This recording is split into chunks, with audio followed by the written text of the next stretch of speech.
은혜 받을 하나님의 말씀은 사도행전 1장 8절에서 11절까지의 말씀입니다.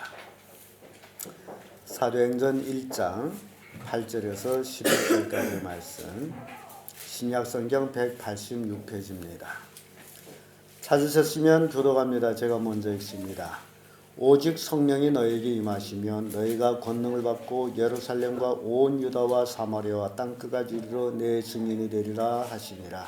이 말씀을 마치시고 그들이 모르되 얼려져 하시니 눈이 그를 가려 보이지 않게 하더라. 올라가실 때 제자들이 자세히 하늘을 쳐다보고 있는데 흰옷을 입은 두 사람이 저희 곁에 서서 가로되 갈릴리 사람들아 어찌하여 서서 하늘을 쳐다보느냐. 너희 가운데서 하늘로 올려진 이 예수는 하늘로 가심을 본 그대로 오시리라 하였느니라. 아멘.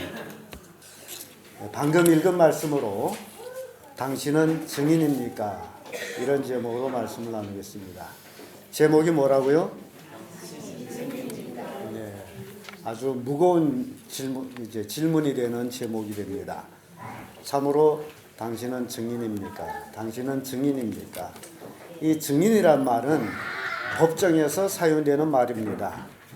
증인이 될 수 있는 사람, 목격자거나 경험자입니다. 그렇지 않으면 증인이 될 자격이 없습니다. 아무나 법정에 서서 증인이 될 수는 없습니다. 그런 의미에서 볼 때 법정에는 두 가지 증인이 있다고 생각하면 됩니다. 하나는 참 증인, 하나는 거짓 증인. 그래서 거짓말을 하는 사람은 거짓 증인으로 될 것이고 참말을 하는 사람은 참 증인이 될 것입니다. 오늘 본문의 말씀을 보면 성령이 임하면 권능을 받아가지고 땅끝까지 이르러 내 증인이 되리라고 말씀을 하고 있습니다. 누구의 증인이 된다는 거예요? 예수님의 증인이 된다는 겁니다. 우리가 예수의 증인이 되기 위해서는 성령이 임해야 된다는 겁니다. 성령이 임하면 비로소 우리의 생각, 우리의 삶이 달라져서 오로지 예수 그리스도의 증인의 삶을 산다는 겁니다. 그러나 성령이 임하지 않게 되면 우리는 예수의 증인의 삶을 살기보다는 오히려 이 땅에 살아가는 근심 걱정 때문에 무엇을 먹어야 되면, 무엇을 입어야 되며, 무엇을 마셔야 되는지에 신경을 쓰게 됩니다. 그래서 예수의 증인으로서는 삶을 살 수가 없는 모습을 봅니다. 여러분들이 한번 생각해 보세요. 나는 매일매일 삶 속에서 가장 신경 쓰고 있는 일이 무슨 일일까? 하루하루 가장 내가 신경 쓰는 일, 그것이 뭔 일이라고 생각됩니까? 여러분들이 매일매일 가장 신경 쓰이는 일이 어떻게 하면 행복하게 잘 살까? 어떻게 하면 돈을 많이 벌까? 어떻게 하면 출세할까? 그런 데만 생각이 미치는가? 아니면 어떻게 하면 나는 하나님을 기쁘시게 하며 하나님이 기뻐하는 삶을 살까? 여기에서 두 가지 결론이 나옵니다. 하나는 성령 받은 사람이고 하나는 성령을 받지 못한 사람의 모습이라는 겁니다. 누가복음 15장 7절의 말씀 보면 내가 너에게 이르노니 이와 같이 죄인 하나가 회개하면 하늘에서는 회개할 것 없는 의인 99을 인하여 기뻐하는 것보다 더하리라 라는 말씀이 있습니다. 하늘나라의 기쁨은 이 세상에 죄인 하나하나 회개해서 돌아올 때에 그 기쁨이 충만하다라는 겁니다. 인간이 이 땅에서 복을 받는 원인 중에 하나가 하나님을 기쁘시게 하느냐, 하나님을 기쁘시게 못하느냐에 관련되어 있습니다. 그렇다면 이 사람으로서 하나님을 기쁘시게 할 수 있는 방법 중에 하나가 전도해서 믿지 않는 사람이 회개하고 하나님께로 돌아오게 하는 길이라는 겁니다. 하나님을 기쁘시게 하는 삶을 살 때에 여러분 생각해 보세요. 우리의 인간의 생사화복을 누가 주관하고 계시다고 생각합니까? 하나님이시에요. 하나님을 기쁘시게 하는 삶을 사는 사람은 하나님께로부터 복을 받을 수밖에 없습니다. 그러나 하나님을 기쁘시게 하지 못하면서 자기 최선으로 노력으로 살려고 애를 쓰는 사람들은 거기까지입니다. 더 큰 복을 받을 수가 없음을 보여줍니다. 그래서 오늘날 그리스도인들은 무엇을 먹을까, 무엇을 입을까, 무엇을 마실까에 보다는 어떻게 하면 하나님을 기쁘시게 할까? 거기에 초점을 맞추고 살아간다면 여러분들이 이 땅에 살아가는 동안에 먹고 마시고 입는 모든 문제는 그거는 더불어서 하나님이 더 주시는 것이라는 겁니다.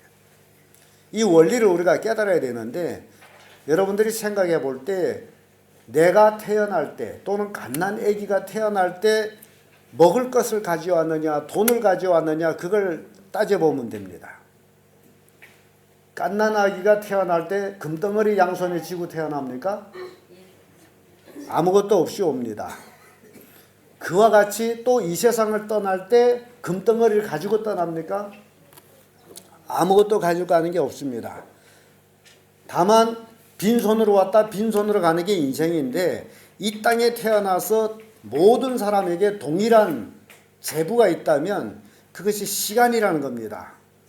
이 땅에서 얼마 동안 사느냐 그 시간이 바로 인간의 재부라는 겁니다.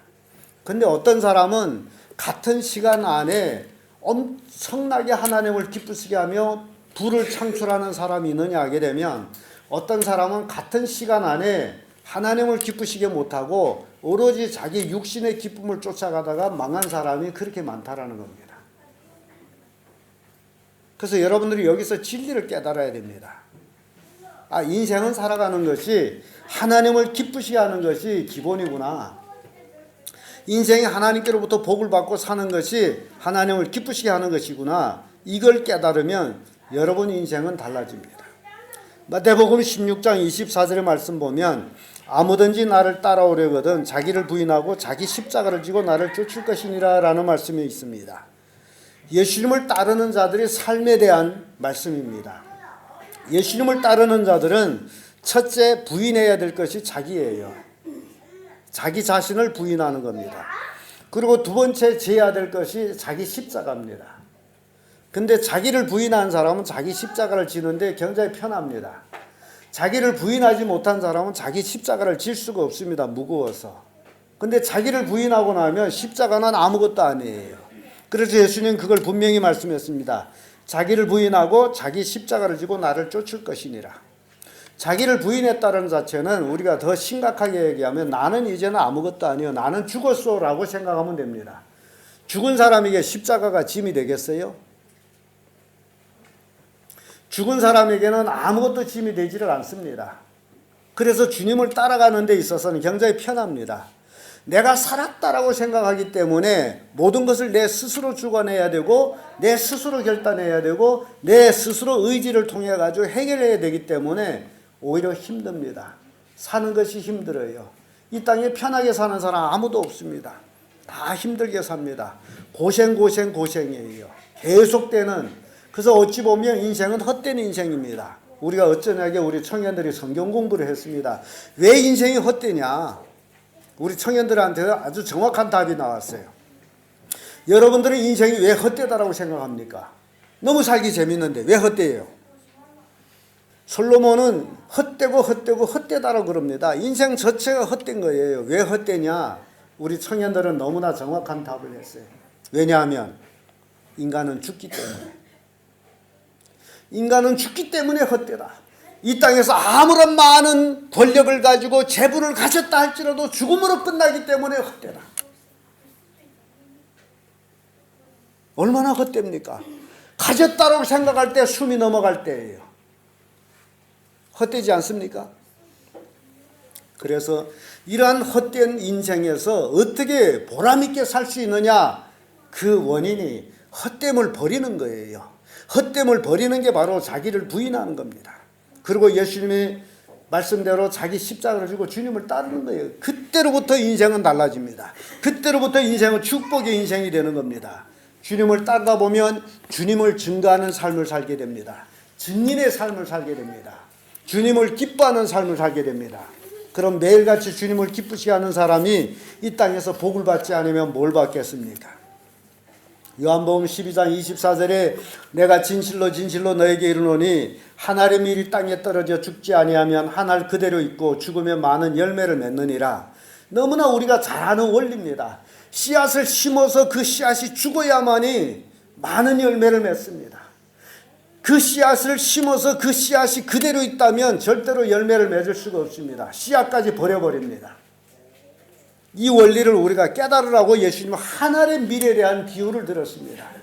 우리 각자가 정말 한 알의 밀처럼 땅에 떨어져 죽게 되면 나를 통해 가지고 엄청난 많은 열매를 맺게 된다. 그 열매가 하나님께 영광이 되므로 하나님의 축복을 받을 수 있는 것은 열매를 맺은 사람이라는 겁니다. 주님의 증인된 삶은 한 알의 밀이 되어서 땅에 떨어져서 죽어서 열매를 맺는 겁니다. 이 열매를 화평의 열매라고도 얘기합니다. 하나님과 원수되었던 사람에게 복음을 전하여 하나님의 자녀가 되게 하는 것입니다. 이 사명이 화평을 이루는 사명입니다. 예수님도 2000년 전에 이 땅에 오셔서 나와 하나님 사이 원수가 되었던 그 담을 십자가에서 해결해 주셔서 나와 하나님을 화목케 하셨습니다. 내가 예수 그리스도를 믿음으로 하나님과 화목을 이룬 거예요. 하나님과 화목을 이루었기 때문에 하나님을 아바 아버지라고 부르고 필요할 때 하나님께 간구하고 하나님의 도움을 구하고 하나님의 복을 받고 있다는 사실입니다. 이게 하나님과 화평을 이루어진 사람의 삶의 모습이에요. 골로새서 1장 20절의 말씀을 보면 그의 십자가의 피로 화평을 이루사 만물 곧 땅에 있는 것들이나 하늘에 있는 것들을 그로 말미암아 자기와 화목케 되기를 기뻐하심이라 이렇게 말씀합니다. 인간은 하나님과 화목되어야만이 이 땅에서 평안을 얻고 축복을 얻습니다. 잠언 성경 보면 마음의 즐거움은 뭐라고 그러죠? 양약이라고 말씀합니다. 심령의 근심은 뼈를 마르게 한다라고 말씀합니다. 마음의 즐거움은 뭐라고요? 양약이 무슨 겁니까? 보약인데 가장 좋은 보약이란 얘기입니다. 가장 좋은 약. 뭐가 가장 좋은 약이라고요? 마음의 즐거움. 그럼 마음이 즐겁자면 어떻게 해야 마음이 즐거워져요? 마음이 즐겁자면 미워하는 사람이 없어야 돼요. 마음이 즐겁자면 모든 사람과 어떻게 돼요? 화평해져야 돼요. 화평해야 즐겁습니다. 부모 자식지간도 화평하고 부부지간도 화평하고 이웃과 화평하고 고부 사이도 화평하고 아무튼 모든 것이 화평해야 마음이 즐겁습니다. 평안치 않으면 어떻게 되는 거예요? 심령의 근심은 뭐 한다고요? 심령의 근심은 뼈를 마르게 한다. 심령의 근심은 뼈를 마르게 한다는 게 병이 된다는 건데, 그래서 여러분 마음에 절대 미운 게 있으면 안 됩니다. 미움을 다 없애버리고 뭐 하라? 화평하라. 화평. 이 화평만이 내 인생에 복되는 삶이라는 겁니다. 세상에 좋은 사람, 정말 천사같이 좋은 사람 있어요, 없어요? 다 허물을 가지고 있는 사람이에요. 사랑이 뭡니까? 베드로전서에는 사랑이 뭐라고 얘기합니까? 허다한 허물을 덮는 게 사랑이라고 얘기하잖아요. 사람이 허물이 있는데 서로 허물을 덮어주다 보니 허물이 없어져서 사랑스러운 거예요. 그런데 없는 허물까지 끄집어내가지고 긁어 만든다면 부스러움이 더 생긴다 그러죠. 긁어 부스러움 만든다고. 그래서 이 화평이라는 것은요, 나쁜 사회를 좋게 만들어주는 게 우리가 해야 할 일입니다. 고부 사회도 잘 만들어줘야 되고 부부지간에도 잘 되게 해줘야 되고 모든 것이 다 잘 되게 해줘서 화평을 이루게 해줘요. 그래야 이 땅에 살아가는 게 복스러운 삶을 산다는 겁니다. 얼마나 험악한 세상에서 우리가 살고 있어요. 그런데 가족 식구들이 한편이 되지 못한다면 누가 한편이 되겠어요? 가족이 왜 가족입니까? 실수했다 할지라도 잘못했다 할지라도 품어주는 게 가족이 아닙니까? 그래서 이런 화평을 이루는 것이 가족으로부터 시작이 되는 것을 보여주고 있는데, 가족이 화평해야 되고 이웃이 화평해야 되고 그래야 뭔 맛이 나죠? 살맛이 나는 거예요. 우리는 이런 화평을 이어가는 자들이 되어야 된다라는 겁니다. 나는 남을 위해서 화평의 증인이 될 수 있는가? 나는 남과 남 사이에 지금 문제가 있을 때 거기에 끼어들어가지고 이 사람들을 화평케 할 수 있느냐? 아니면 맞아, 그놈 정말 나쁜 놈에 같이 품을 달아가지고 의리를 깨는 자냐? 생각해 보시라 그 얘기예요. 나는 어떤 위치에 있어야 되느냐? 깨지려고 하는 부부도 가서 다 화평케 해서 서로 다시 시작하도록 해주는 게 우리가 할 일이 아니냐 그 얘기예요. 친구 사이에, 가족 사이에 모든 게 다 그래요. 화평케 하는 자가 돼야 돼. 우리 모든 성도들이. 가족에서도 마찬가지예요. 화평케 하는 자들이 돼야 돼. 험악한 세상에서 화평을 이루면 사는 것보다 더 큰 축복은 없습니다. 그래서 성경에서는 해 아래서 사랑은 아내하고 행복하게 살라. 이것이 네가 이 땅에서 얻은 분복이다라고 말씀합니다. 인간이 이 땅에서 얻은 분복은 아내하고 행복하게 사는 거예요.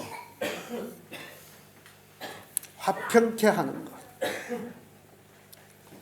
이 화평케 하는 것이 얼마나 중요한지 우리 인간과 하나님이 화목지 못하고 원수된 상태에서 예수님이 2000년 전에 이 땅에 오셔서 하나님과 우리를 화평케 해주셨다는 겁니다. 무엇을 통해서? 십자가에 못 박혀 죽음으로, 우리의 죄를 청산해 줌으로. 우리의 죄를 가지고는 우리는 하나님 앞에 설 수가 없는데 예수님이 대신 십자가에 못 박혀 죽으시면서 내 죄를 청산해 주셔서 하나님과 화목을 이루게 해주신 거예요. 그래서 우리가 하나님과 화목한 거예요. 그래서 우리도 다른 사람과 다른 사람 지간에 문제 있는 걸 화목케 하기 위해서 내가 희생하면서라도 화목을 도모하는 것이 우리가 받은 지책이라는 겁니다. 우리가 왜 복음을 전합니까? 예수 믿지 않는 사람이 하나님과 지금 원수 상태에 있기 때문에 그한테 찾아가서 복음을 전해서 예수 믿고 죄 사함 받아 하나님과 화목케 하기 위해서가 아닙니까? 마가복음 16장 15절에 너희는 온 천하에 다니며 만민에게 복음을 전파하라. 온 천하에 다니면서 만민에게 복음의 증인이 되라고 말씀합니다. 하나님과 원수된 사람들을 화평케 시키라는 얘기예요. 사도행전 2장 32절에 초대교회 성도들은 우리가 이 일의 증인이요 라고 고백합니다. 이 화평케 하는 일에 증인을 섰다라는 겁니다.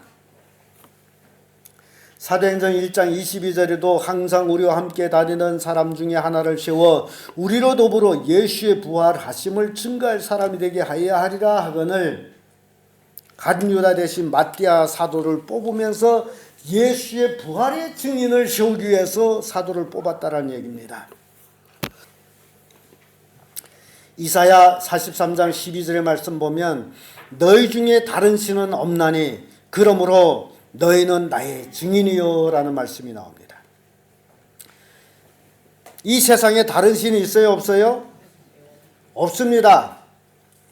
하나님께서 이스라엘 백성을 세운 것은 바로 이스라엘 백성을 통해서 참 하나님을 알리기 위해서, 이스라엘이 참 하나님을 증거하기 위해서 이스라엘을 택했다라는 겁니다. 그와 똑같이 오늘날 하나님께서 우리를 택해서 예수를 믿고 구원받아 하나님의 자녀가 되게 하신 것은 바로 우리로 하여금 하나님을 모르는 사람들한테 복음을 전해서 하나님과 화평케 하기 위해서, 우리가 예수 그리스도의 증인이 되게 하기 위해서 오늘날 우리를 부르셨다는 겁니다. 하나님은 우리들이 예수 그리스도의 죽음과 부활의 증인으로 세우셨습니다. 이 일로 우리는 부르심을 받았습니다. 이 일로 우리는 하나님의 자녀로 세우심을 받았다는 겁니다.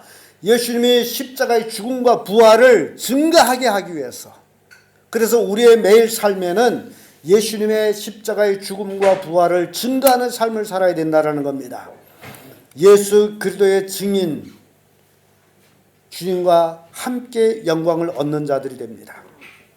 이 증인의 삶을 살기를 바라요. 이 증인의 삶은요, 어디든지 할 수 있습니다. 내가 일하는 일터에서도 할 수 있고, 내가 만나서 이야기 나눈 이웃하고도 할 수 있고요.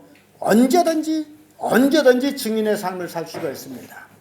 그래서 이렇게 증인의 삶을 사는 사람들이 마태복음 16장 27절에 인자가 아버지의 영광으로 그 천사들과 함께 오리니 그때 각 사람이 행한 대로 갚으리라.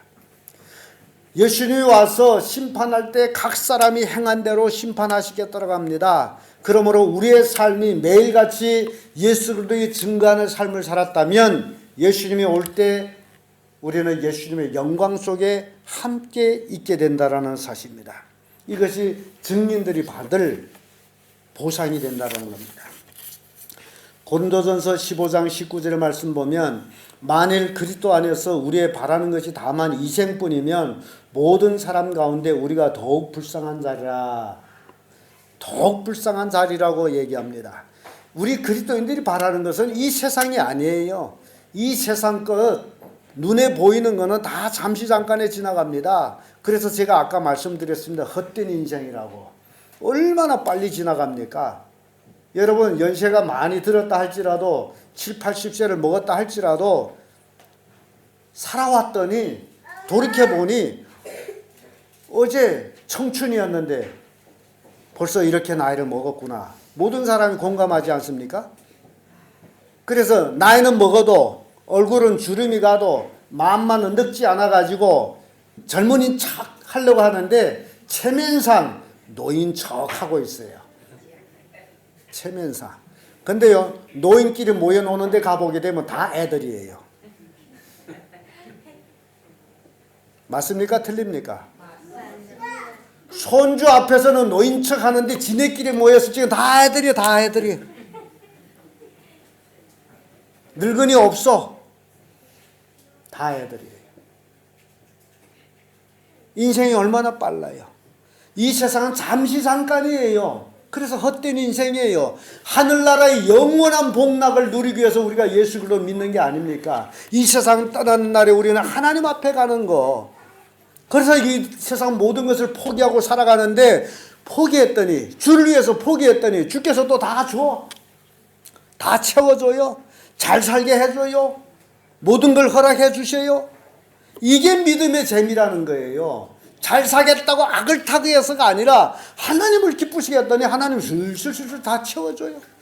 어쩌네 우리 청년들한테도 우리 성경 공부하면서 절대로 돈을 쫓아가지 마거라. 돈이 너를 쫓아오도록 해라. 돈이 발이 있어요. 돈이 발이 있어요. 여러분 눈에는 안 보이지만 돈이 발이 있어요. 어떤 사람한테는 돈이 줄쳐서 따라가고 어떤 사람은 아무리 돈 쫓아가도 돈을 잡지를 못해. 도망을 쳐버려. 그래서 인생을 하나님의 기쁨으로 살아가는 삶이 돈이 따라오게 오는 삶이라는 거예요. 하나님이 돈을 보내주시는데. 그래서 그리스도인들이 바라는 것은 이 세상 것이 아닙니다.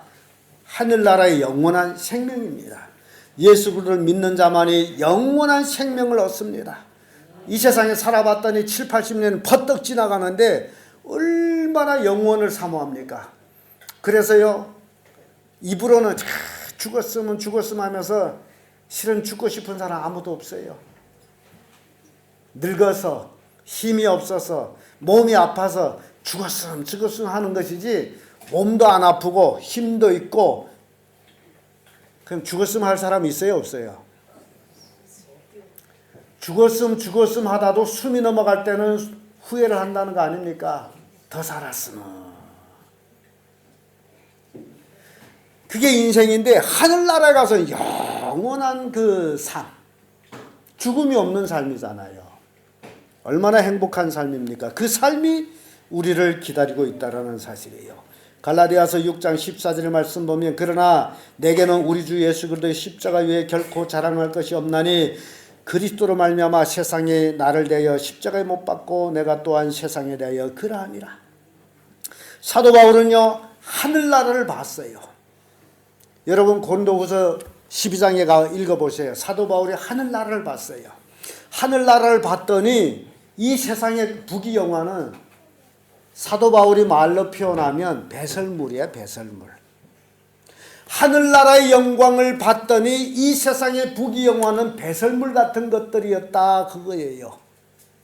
그래서 사도 바울은 이 세상의 부귀영화를 다 버리고 오로지 예수님을 증거하는 삶을 살았어요.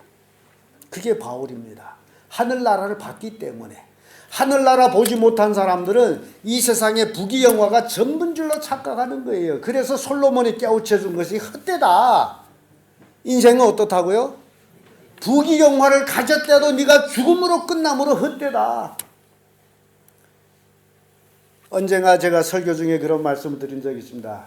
서시장의 초창기에 어떤 아줌마가 보따리 장사하다가 매장을 얻어가지고 열심히 장사를 해가지고 통장에다 10만 원을 딱 저축했어요. 그때 돈이 초창기에 10만 원이면 지금 100만 원 이상 되는 돈이잖아요. 기가 막힌 돈이잖아요. 저축 통장을 들고 너무 좋아서 웃다가 가버렸었습니다. 그게 헛되단 말이에요. 돈은 통장에 넣었는데 웃다가 좋아서 갔어. 헛됩니다. 이 세상 부귀영화는 헛된 거예요. 오로지 하나님 안에서 하나님의 기뻐하는 삶을 사는 그런 삶이 복된 삶이라는 겁니다. 사랑하는 성도 여러분, 우리들은 십자가에 못 박혀 죽으시고 부활하신 주 예수 그리스도의 증인들입니다. 이 사명을 잘 감당하는 성도들 되기를 바랍니다.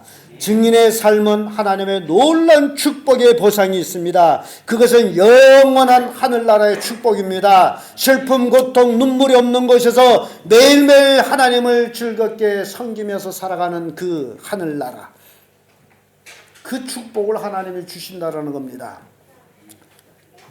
여러분, 삶의 기쁨이 넘쳐나는 것은 내가 누군가를 기쁘게 할 때의 기쁨이 있습니다. 여러분, 사람이 아무리 악한 사람일지라도 남을 괴롭게 한 사람은요, 저녁에 자기도 괴로워요. 근데 남을 기쁘게 한 사람은 저녁에도 기뻐요. 이 삶을 어떤 삶을 사느냐 굉장히 중요합니다. 그래서 그런 말이 있죠. 때린 놈은 다리를 꼬부리고 자고 맞은 놈은 펴고 잔다라는 말이 있죠. 그러니까 남을 괴롭힌 사람은 자기도 괴로운 거예요. 자, 그런 의미에서 화평케 하는 자는 이웃을 기쁘게 하고 또 누구를 기쁘게 해요? 하나님을 기쁘시게 한단 말이에요. 그러니까 잠이 얼마나 달겠습니까? 성경 봤더니 잠 잘 자는 거 하나님의 축복이라 그래요. 근데 저는 누웠다 하면 잡니다. 굉장히 큰 축복을 받았죠. 얼마나 잘 자는지 몰라요. 깨우지 않으면 그냥 자버려. 여러분 마음이 평안하기를 바랍니다. 마음이 평안하자면 미워하는 게 없어야 돼요. 원수 맺는 게 없어야 돼요. 그래서 사람과 사람을 화평케 하고 하나님과 사람을 화평케 하는 그 사명, 그것이 뭐라고요? 증인이 되는 것. 그래서 오늘 제목이 뭡니까? 당신은 증인입니까? 정말 여러분들이 예수 그리스도의 증인의 삶을 살아서 이 땅에서 화평을 누리는 귀한 성도들 되기를 예수님의 이름으로 축복합니다.